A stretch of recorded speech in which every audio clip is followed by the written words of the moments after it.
Few seconds for people to start popping in here. It's a wonderful day here. How's the weather in Chicago? It's gloomy, man. It's Mm, gloomy. It's definitely the beginning of fall here. You know, Chicago goes from like 95 degrees to like snow overnight. So right. I hopefully we're not there yet, but I it's re, I, gloomy. re, I remember. All right, looks like we have people popping in. Demor's Beats, what's going on? Type in the chat. Let me know where you're tuning in from, whether you're on YouTube or Periscope, Twitch, or Facebook. No matter where you're at, if you type in the chat, I should be able to see the comment. We got a really dope show lined up for you once again every week, always dropping gems. I'm sure this one will not disappoint. I'm looking forward to this. A6 Giddy, what up? Busy Works Beats, appreciate you popping in here. We'll get started in just a second. Remedy Born, Bufo on the beat, as always. My man Bufo's here every week. All Appreciate the right. support. We'll get started. Actually, I want to respect your time. I know you got a bunch of other stuff to do, so let's just dive into this today. We have the co-founder of a company called Songfinch. What's dope about the music industry today is that there are a billion and one ways to make a living. There's tons of revenue streams, and this company has opened up yet another one. So welcome, John. Thanks for joining us. Thanks for having me, man. And before we jump into what Songfinch is, do you want to give a little bit of background about yourself and how you got to this place? Yeah. So I'm I guess what you call a serial entrepreneur. Um, Mm, Mostly through music. I started in the music business 20 some years ago. mm, Self-taught recording engineer. Spent a lot of time in studios in Chicago in the late 90s. Ran an indie record label in the late 90s out of Chicago, nice. called Frontline. Ended up managing a bunch of artists, some small, some grew much larger in the mid 2000s. And then probably around 2006, 2007, decided to stop managing artists and build a two-sided marketplace where I could affect way more than a handful of artists that you could essentially leverage your time to manage day to day. Built this two-sided marketplace that connected independent artists to big brands to use music for uh, basically sync licensing, so movies, TV shows, video games, commercials. Hmm. Over 6 years, built up that platform, represented about 30,000 artists from 200 countries, uh, Nice.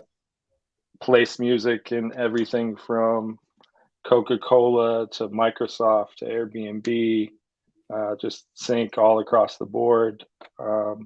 Ended up selling part of the company to Coca-Cola in 2011, and then worked with their global sports and entertainment team to build music programming for the rest of the world, from the Olympics to the World Cup and things of that sort. Really got a chance to learn marketing at that extremely high level, in which Hmm. you know they're taking a lot of money and they're selling high fructose corn syrup as happiness. So all of the art and science that goes with that. Uh, Definitely eye opening, man. Especially like around that time, it's like the music game is switching from that like association with brands being selling out to it actually becoming leverage for your music career. So Right. definitely like got a chance to like live through that and put a platform in play to kind of help that transition happen. Um, Talk, Ended up. talk, talk, talk about that Go for a ahead. second. Just that moment where there was a time where being associated with any brand, I guess, unless it was like maybe a top tier brand or something, it was kind of looked at as selling out. How prevalent was that, and where do you think that came from? Yeah, I mean, look, I come from 90s. I'm a 90s hip hop kid. So it's like Hmm. everything was about like anti-establishment, right? So then when you start Hmm. like talking about these gigantic brands coming in, naturally those two things didn't necessarily mesh. Right. But I think it's like when some of these brands started really actually putting together smart partnerships that made sense, that weren't just about like leveraging an artist celebrity and their fan base to hawk products. It was more so, hey, how can we create actual partnerships that kind of balance out both sides? I think that's when artists actually started to take notice. Like, you know, like probably mid 2000s when all those Apple commercials were taking like indie artists and breaking them, and artists that you've never heard of before were ending up on the Billboard charts because they were in a 30-second Apple spot. I Right. think I think artists started to see that kind of stuff and they're like, hey, maybe we don't need a record label. Maybe Apple could substitute as that. Maybe Coca-Cola could substitute as such.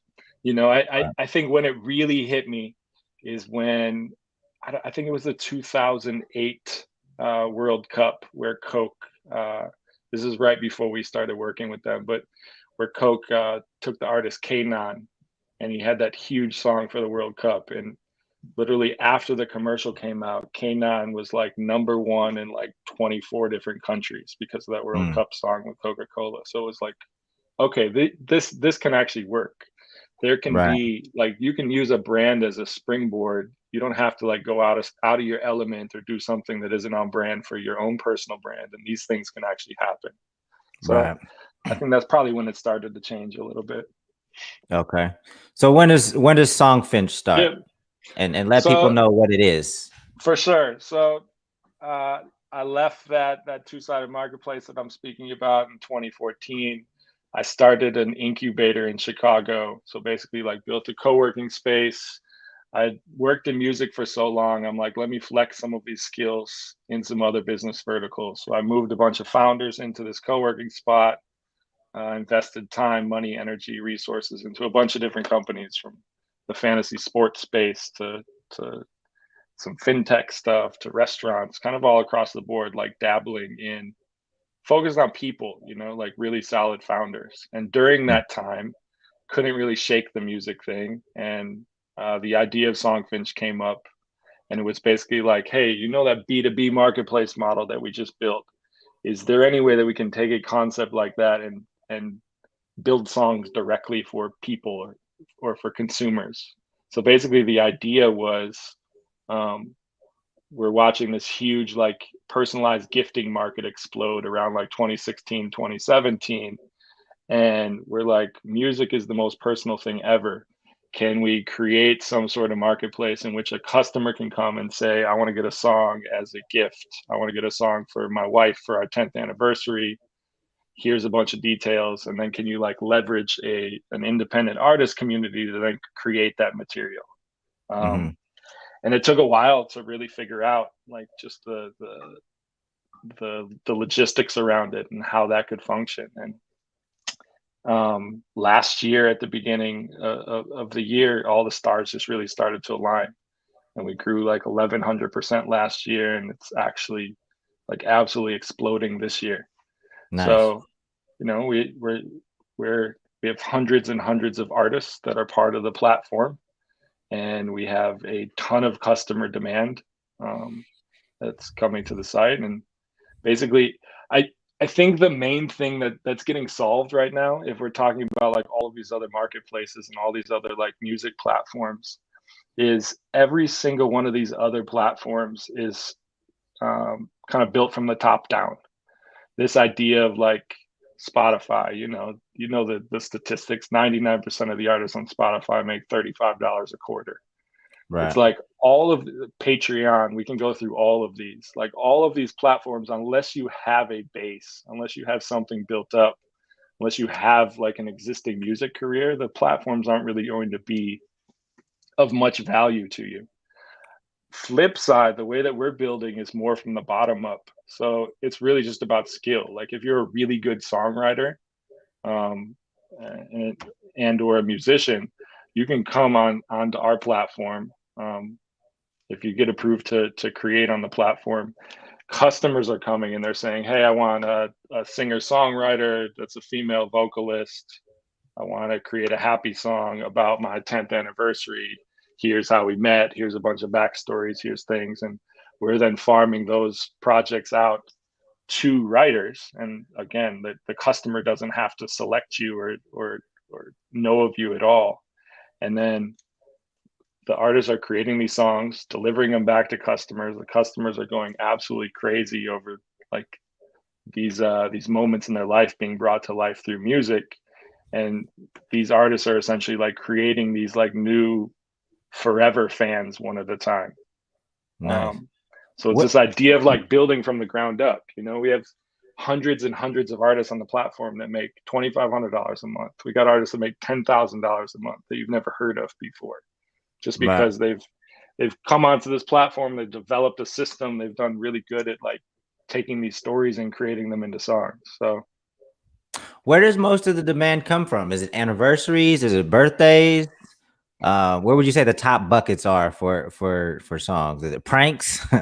yeah, no, man, it really just the underlying theme. It's all love for the most part. Let's say 95% of these songs are about like new ways to express love, whether it's for a significant other, a relative, whatever the case may be. And then like occasion wise, it's all across the board. I mean, we see different things every single day. It's truly unbelievable, some of the stories that are being shared with us and some of the things that the artists are able to bring to life.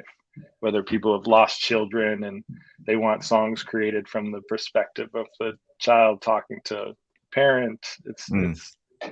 it's crazy, man.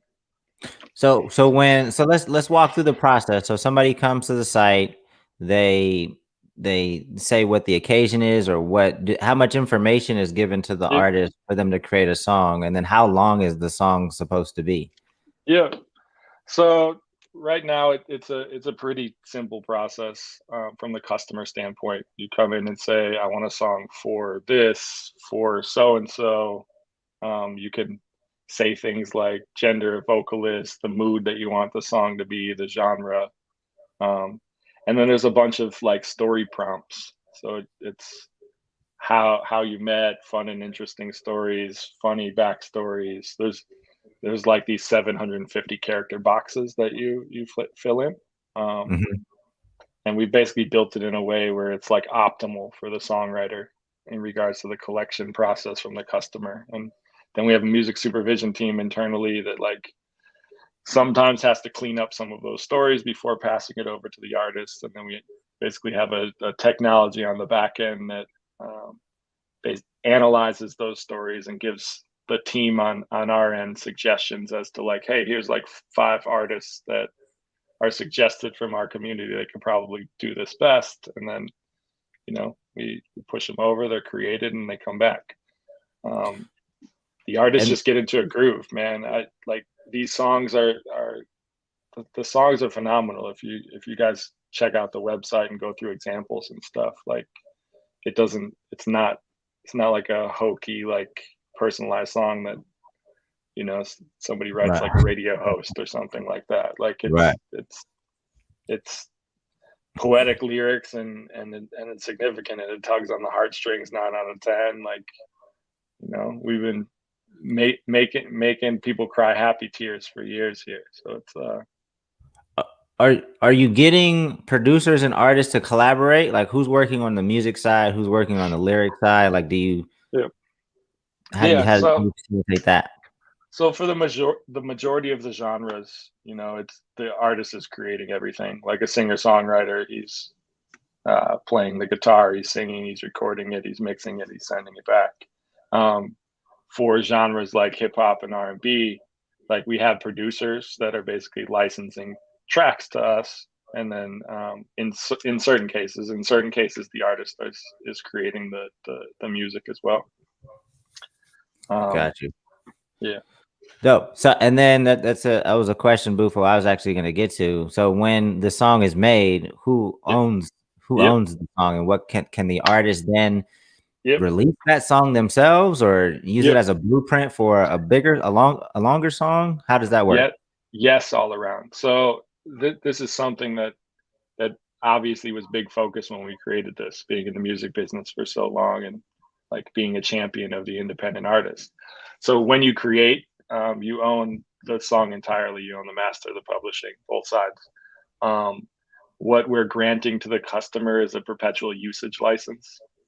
So they're basically able to share it on social. They're able to share it with the people they gave it to. They're able to, we sell like one-off pieces of vinyl and CDs and framed lyrics and things of that sort. Um, but they can't generate any sort of revenue off of it. On the flip side, the artist having full ownership. If they want to utilize part of it for a chorus on their album or whatever the case may be, they can reuse pieces, they can reuse melodies, they can reuse lyrics, whatever the case may be. Hmm. Now I could see, I mean, it probably hasn't happened yet, and the contracts probably prevent this from happening. But if a customer is feeding the story, kind of feeding what the song is Yeah, about, like, could that customer then circle back and be like, "Hey, these are I'm a my co-writer.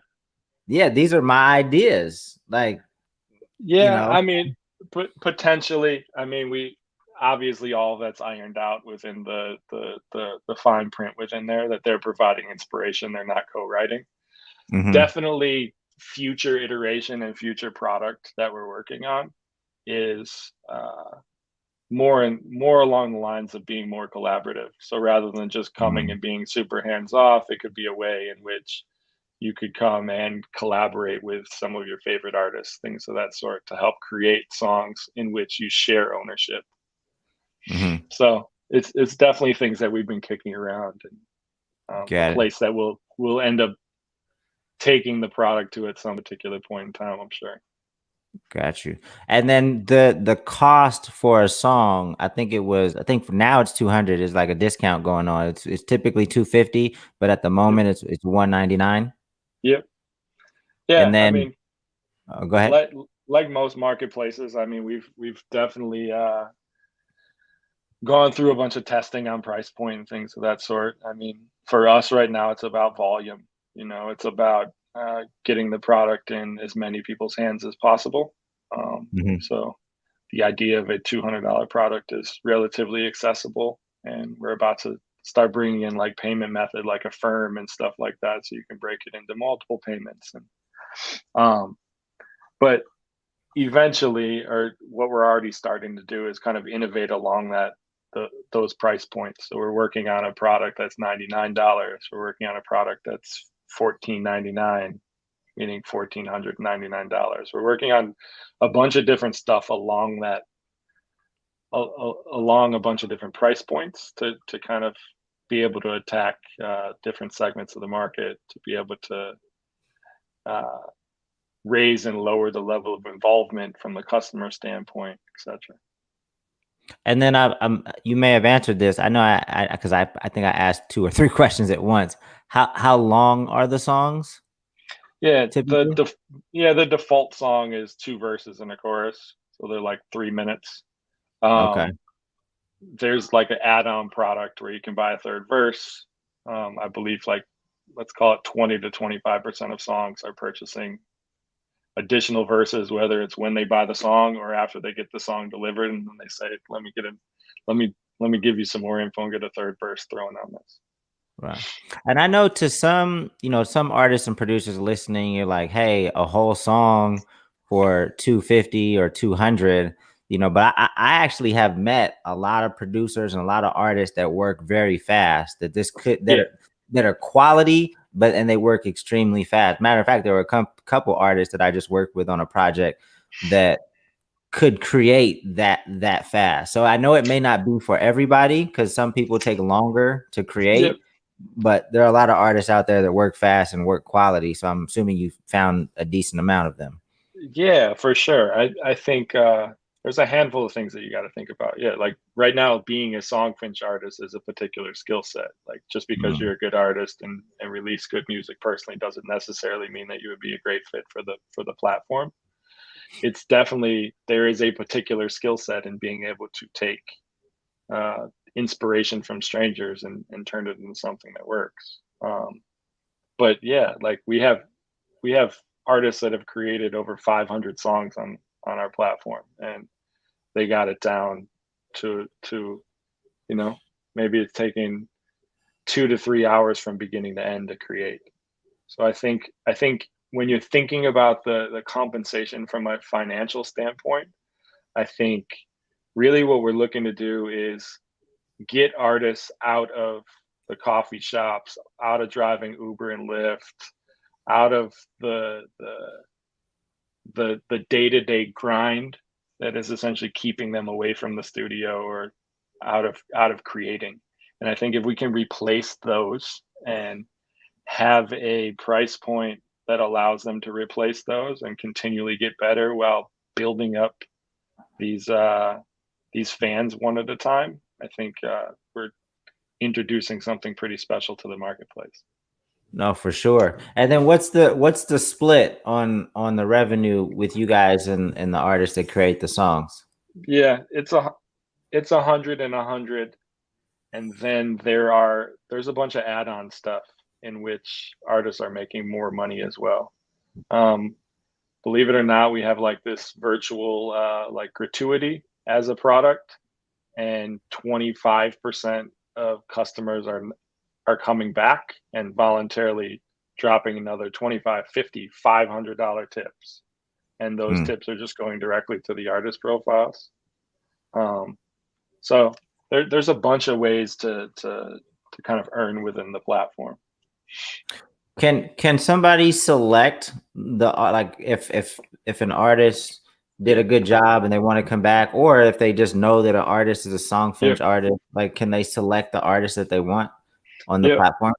Yeah, so something that was really important to us as we started this was to not put the artist face up front, because we didn't want to create another one of these marketplaces in which if you didn't know the artist, you didn't want to participate. So we did that for a very long time, and then we started putting a bunch of examples on the site, and what we started to see is customers were listening to those examples and then writing in kind of those inputs saying like, hey, I want so and so to create my song. I really love the example they have on the site. So then we kind of opened that up, and we began with like just an open text box at the end of the submission process that said, hey, if you've seen an artist on the site and you want them to create, let us know here. And we saw it from a like creation standpoint, taking like one of those variables away to get the customer like over the finish line. You know, like if you don't know who's going to create, you may be iffy to make the purchase. But so then we started seeing like 50% of our orders, people are like writing in artists. So we have this big kind of brand refresh and website relaunch that's taking place at the end of this month, which is introducing artist profile pages. So you're going to be able to go directly to those pages and essentially book artists. There'll be like availability, because, you know, individual artists only have so much capacity. Right. So there'll be availability on there, and you can kind of book in advance and things of that sort. Will you, and then I know doing this might create the platform that you don't want to create, but would artists then be able to change their pricing if they're in high demand? Yeah, potentially. I think you begin going down a bit of a slippery slope there. I think eventually we're going to create offerings that will appeal to much larger artists. We closed the seed round of funding at the beginning of the year, and I'm not sure if like The Weeknd is an investor in our company. Craig Coleman, who's the CEO of Atlantic Records, is an investor. Quincy Jones is an investor.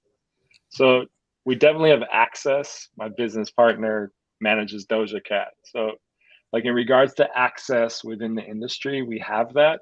And a lot of these people are definitely interested in this idea of how does this model and how does this concept play out on higher end artists. And then we can start getting into NFT and collectible conversations and things around that in regards to one of a kind, one of one kind of deal. So yeah, eventually we'll be able to, like, I think big vision is if right now, if we're Cameo for music, big vision is more so to be Etsy for music in regards to like Etsy for personalized music experience. So right now it's, you know, a $250 song from scratch, created from really good artists that you may not know. But I think eventually it becomes significantly more encompassing in regards to the level of artists and who's creating on the platform and what they're creating for you. Right. How, so the split, it's 50-50. Have you gotten any artists to kind of challenge that? Like most people would probably assume it was going to be like 20-30%, something like that. How did you guys come up with that split? Yeah, I mean, really it's just simple economics in regards to like how the model has to work in regards to ad spend. So right now, if we were taking 20 or 30%, like we'd have to raise a significant uh, Right.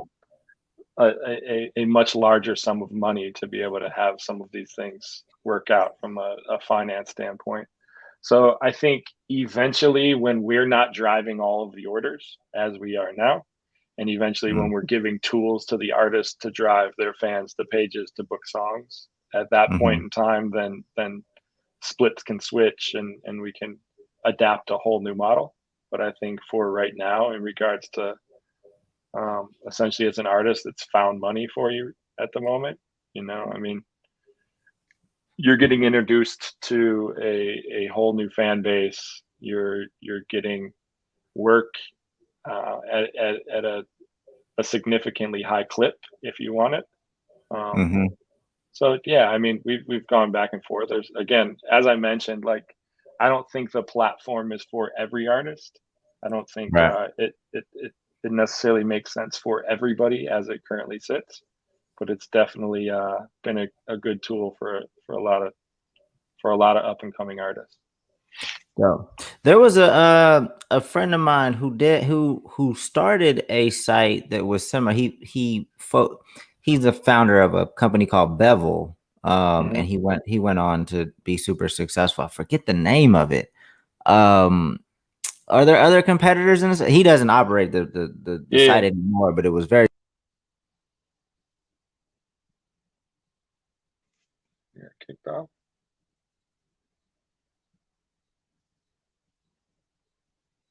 Oh, sorry about No, that. no, you good. Are there other competitors in the space? Yeah, it was interesting. So when we first launched, it was just us. The moment in time when you feel like you may be biting off a little bit more than you can chew, where you're creating something completely from scratch. Nothing exists like it, and you have to essentially educate the consumer and get every single eyeball to it. Mm, But over the last few years, yeah, there's been a handful of mostly like mom and pop ups, whether it's like mhm, an individual artist with a website pushing a similar product. There's a couple companies. I think the other companies that are popping up, it seems like way more commoditized.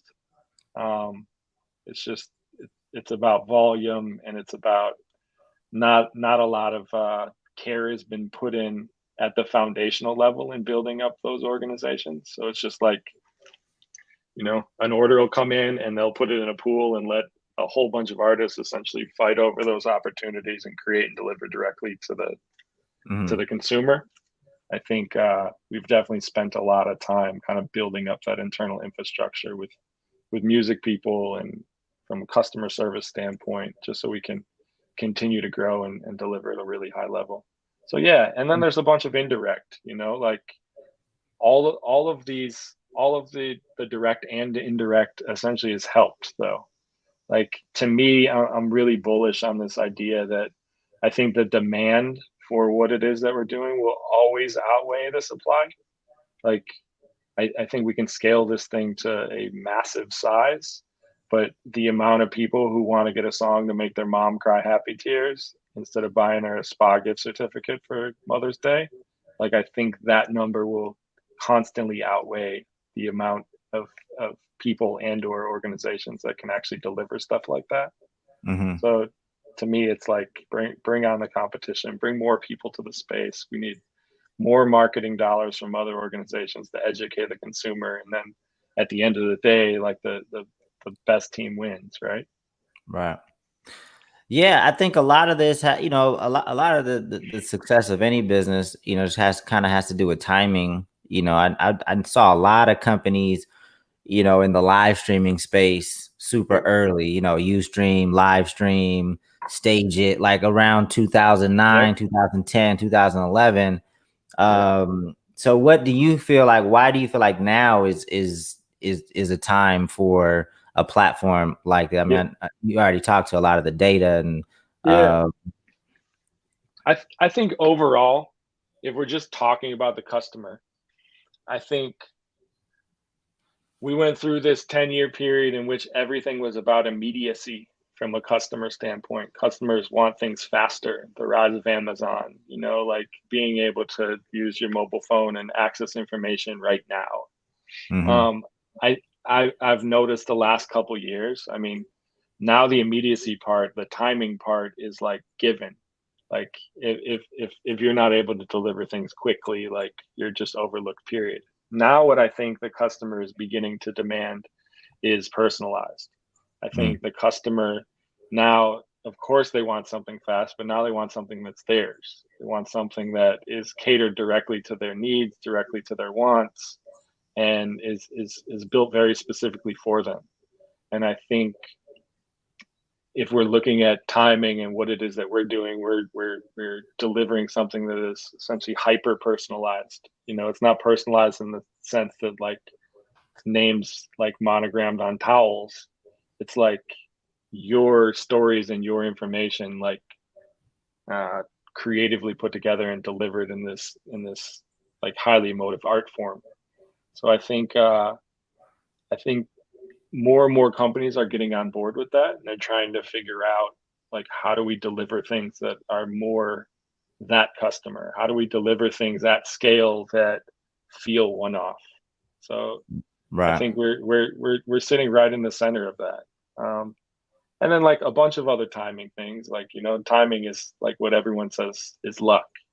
But I mean, the pandemic last year, I mean, I don't want to say it was good for us, but if you think about the pandemic in the sense that it grounded so many musicians, it had everybody in the house. So musicians that may not have been listening to our pitch previous were like, hey, let me try this out. And then they fall in love with it and they understand it and feel it, understand how to create with it. They get that love back directly from the customer. And now like they've told 10 other people about it. So we're definitely growing from that sense. And then also the customer side during the pandemic, people are away from their loved ones. People are forced to communicate in new ways. So us kind of coming in and serving up this new opportunity and this new way for you to express your feelings and kind of relive the good times pre-pandemic, those types of things with the product like at its core. I think it's definitely helped from a timing standpoint. For sure. Now I want to get to people's questions. I know people have been posting questions in the comments. You'll probably need to post them again because I don't want to scroll all the way up back through the comments. But why? So no matter what platform you're on, if you post in the comments, I should be able to see your question. We'll try to get to as many as we can.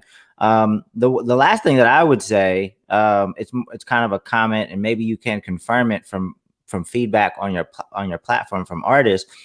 But, working with artists, sometimes you have to like pry music out of their hands because they want to sit with it, perfect it.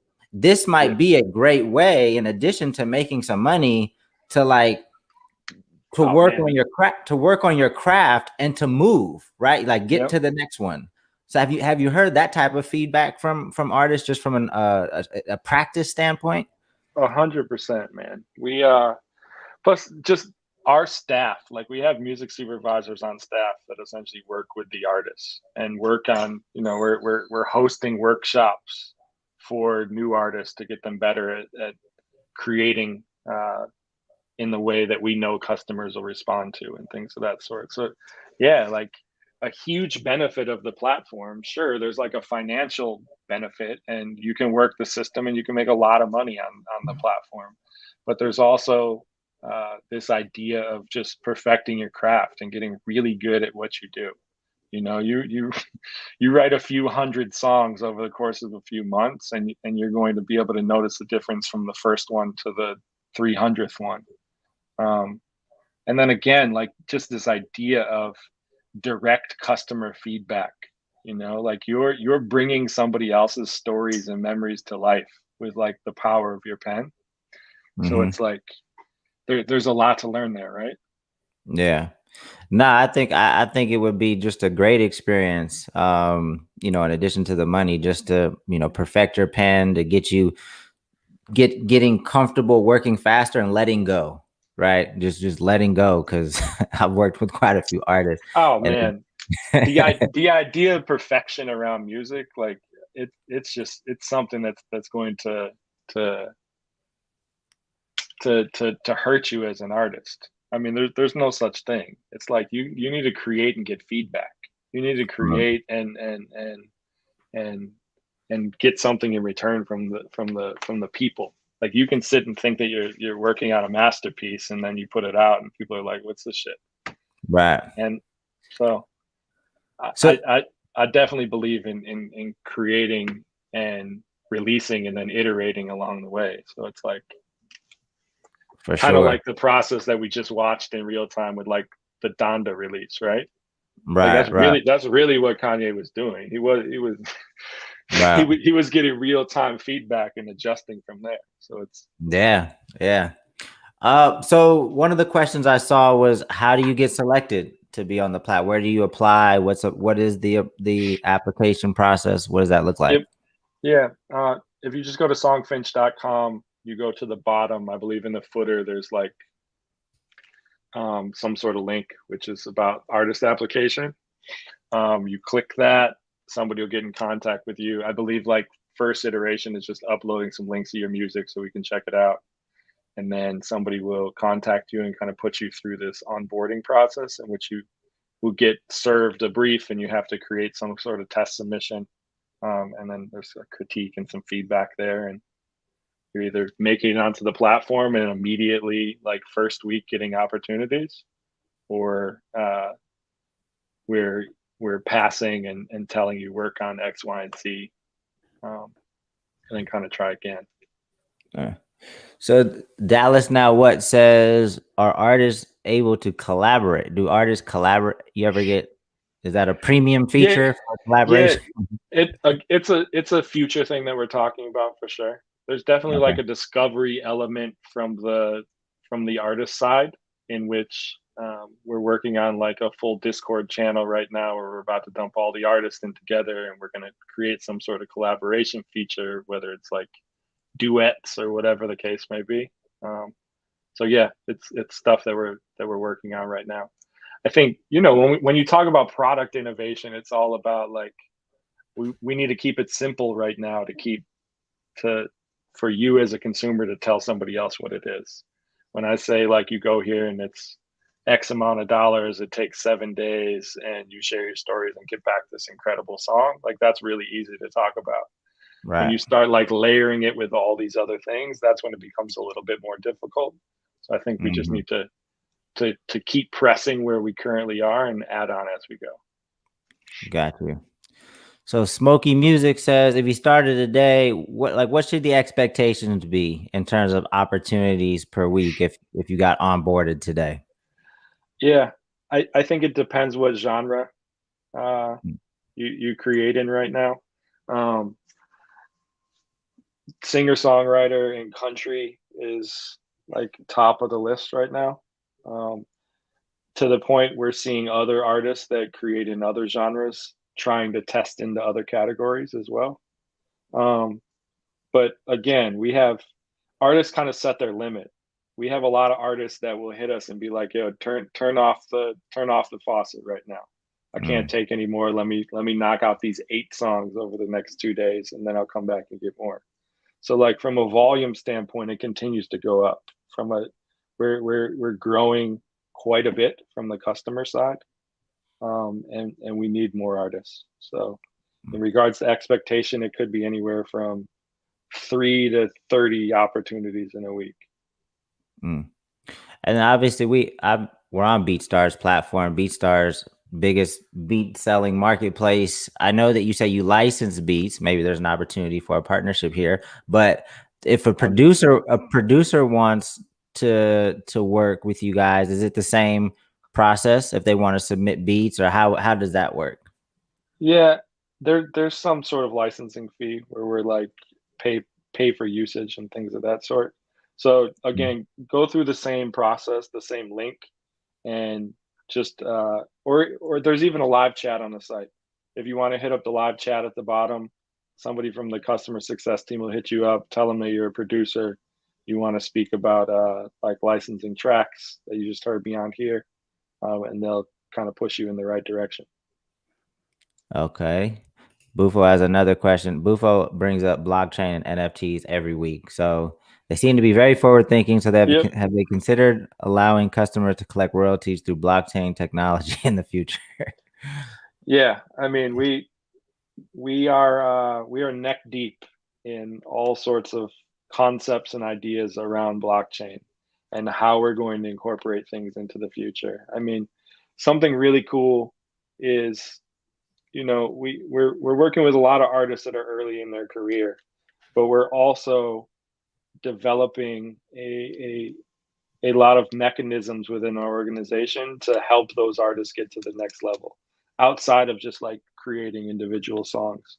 So if you think forward in regards to how to leverage NFT and how that could kind of move into that space, some of the stuff that we're thinking about is, at least like from like a collector standpoint, like betting on some of these early stage artists, and instead of getting songs delivered as gifts and as these like streamable MP3s, maybe you're spending $400 or $500 and you're getting an NFT delivery, and you're getting some sort of ownership minted at that particular point in time. So you're essentially buying the rookie cards of these artists at this early stage, and then we're developing a B2B level in which we're going to get so and so's artists put in these commercials, and we're going to get so and so artists writing for this big artist and things of that sort. And then eventually being able to participate along with the artist on some of that upside for sure. Like these are definitely things that we're thinking about, like as we transition into more of a marketplace outside of just like being a really slick product right now. Nice. And then Shane asks kind of a general question. What advice would you give to a founder in the music tech space? Um, get a really good technical co-founder. Um, I but I mean, if you write code, awesome. But my suggestion would be get a really good technical co-founder and just be able to write and test as consistently as possible. Like this idea of that I said in regards to like my theory on being an artist and constantly releasing and iterating. I, I think the same way from building product. Like nothing is perfect. Like you have to put things out, you have to get feedback, and then you have to iterate from there. Um, so the best way to do that, instead of paying for development resources, is getting a really awesome technical co-founder and then working on whatever problem you're looking to solve collaboratively. Nice. Mr. Smith asks, is there opportunity to perform the song for customers? Is there Yeah, it's it's super funny, man, because we've had over the last few weeks, we've had a handful of artists hit us up and be like, so and so customer showed up at my event and was like requesting me to perform their song from the crowd. So just crazy. But yeah, we're as we transition into again more of this marketplace, we have these artist profile pages launching and things of that sort. Think about that as being like a storefront for a personalized experience. So definitely there's going to be live video performance. There's going to be all sorts of things that are going to end up being incorporated in there, whether they're add-ons to the core product or new products themselves. Nice, nice, nice. Yeah, if you do a song for somebody's wedding, then they might invite you to the wedding to sing the song. Sing the And song live. that's happened outside of our platform up to this point. Like there's several case studies in which we introduce when we deliver a song, like you get it delivered on a page with the lyrics, a streaming player, you can download it, as well as like we introduce the artist, all the artists social, encourage them to like build a relationship, connect and talk. And Mm, there has been many of situations in which customers reach directly out to the artist and have them come and perform for particular life events, whether it's a wedding or bar mitzvahs and things like that. nice. Yeah, I always tell the story because I used to run an independent label as well. And our first time touring in Australia, one of our fans who was a butcher by trade, like Yeah, he just flew us out and he turned yeah, into he started doing shows after that, but we were like his first yeah. show. I mean, That's you just crazy. never know what people will do, you know, if they like the music, if they like the art enough. Yes, sir. Cool. I think there were probably a few other questions. I'll wait another second or two. Looks like people are gonna definitely check out the platform. Go to the website. I have obviously the Songfinch socials. Do you have a social that you can share? Are you not on social media? No, I'm on social, man, but it's like just pictures of my kids and stuff. Okay. I All don't, right, well, leave his socials alone then, because they were asking how to contact you. Just go through the general website, submit your questions and sign up there at songfinch.com, right? yeah, I also see at the top it still says Josh Kaplan. So Oh yeah. Josh is my co-founder. I'm John. Yeah, so we had a last minute change. So we had Josh on originally, and then we had to sub for the other co-founder because Josh was busy. So yeah, Josh, apologize. very specifically, Josh. I told you, Josh manages Doja Cat, and Doja hosted the VMAs yesterday, so he was out in New York. Nice, nice. And this is also, it's all, you know, a lot of people that go on and start companies, you know, have management experience, but I don't know what your management experience was like. But I try to tell people, like, smart managers don't stay managers forever Oh man! unless they go on to like manage huge artists or like All right. build out whole management firms, because management Yep. is a different beast. And you reach an age where it's just like, all right, I'm not dealing with this BS no more. Like, I'm gonna go off and do Oh, dude, I'm cool telling you, in stuff. in in 2007, that's what it was like. It was like, man, I'm done being the professional babysitter, because it was like I'm managing 7 artists. You can Mm, only do so much. Most of them were like small to mid tier, so really you're more than a manager at that point. You're trying to break artists, and that's a whole right, different world. right, So at that point, it's like I was getting a bunch of requests for those artists for like sync licenses or a bunch of opportunities for sync. And it was like, I can either take these 7 and try to like squeeze them into these opportunities, or I can build a marketplace to represent all of the artists for these opportunities. So I think that's yeah, just like general rule of thumb as you're building business. It's like you're never really, it depends your goals and your ambitions, but like to really become wealthy and have the type of success that a lot of people dream about, like you're not going to get there leveraging your own time. Like right, you only have so many hours in a day. You're not going to get there as an hourly leveraging your own time. Like even as a consultant, I know consultants that can charge 3, 4, $5,000 an hour, but at the end of the day, you're still like capping based on your time. So right.